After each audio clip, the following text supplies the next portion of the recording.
14 अगस्त भारतीय सिनेमा के लिए काफ़ी अहम था, क्योंकि वार 2 और कोली दोनों फिल्में एक साथ रिलीज हो रही हैं। जब तक हमने इन फिल्मों के प्रमोशनल मवाद नहीं देखा, सब लोग दोनों फिल्मों के लिए पुरजोश थे और कोई फैसला नहीं कर पा रहा था कि कौन सी फिल्म देखनी है।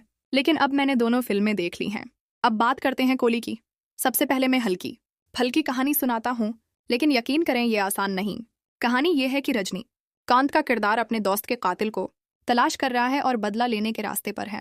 इसी दौरान उसकी मुलाकात शरूती हसन से होती है और दोनों मिलकर एक सादा सा केस हल करने की कोशिश करते हैं।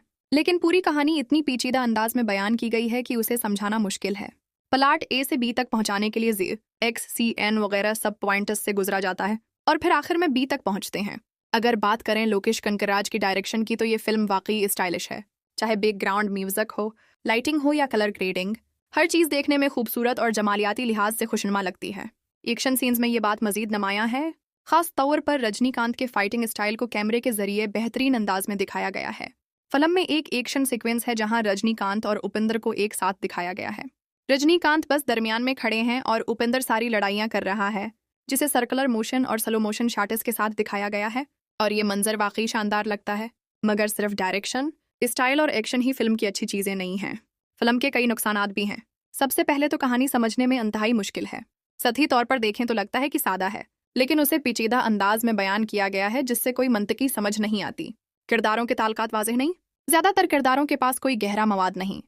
नागार्जुन का किरदार ज़ाया कर दिया गया, जबकि सुबीन का किरदार अच्छी तरह लिखा और परफॉर्म किया गया है, जिसे देखकर मज़ा आता है।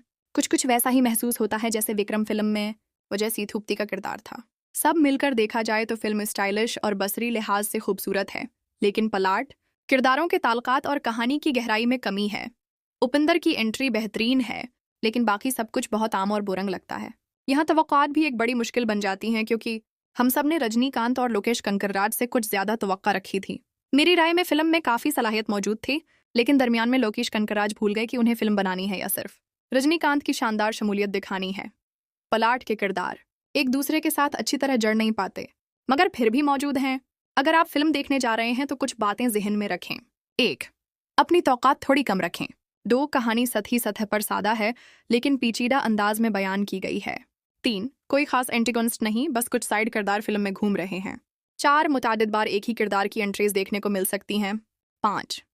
शरूती हसन का किरदार बुनियादी तौर पर अपनी हिफाजत करने की कोशिश कर रहा है और डेप लेवल पर ज़्यादा मवाद नहीं है।